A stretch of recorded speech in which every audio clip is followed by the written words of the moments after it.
Fantasy Philosophers is brought to you by fantasy-info.com.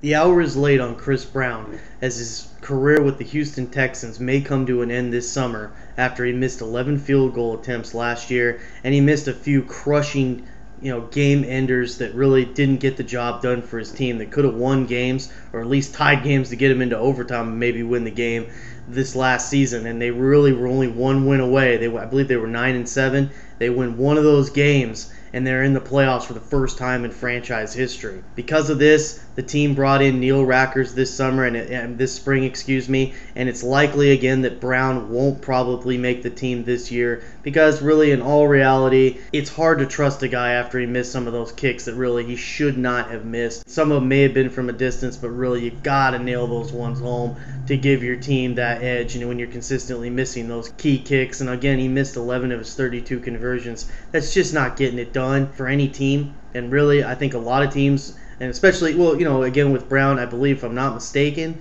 he has been their kicker throughout the entirety of the franchise.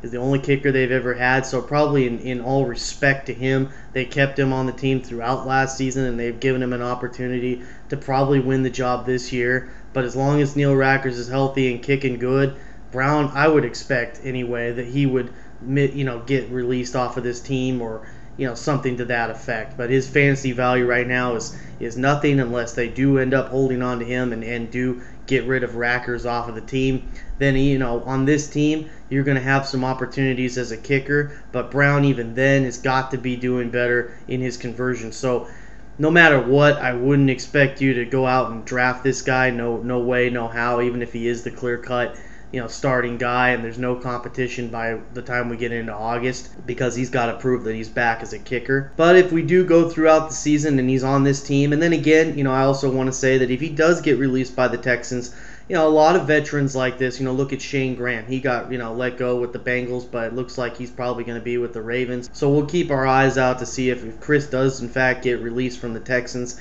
if he does get another opportunity somewhere else because of injury or ineffectiveness by a kicker in the season. So there could be some value there again if he finds the right team and starts producing.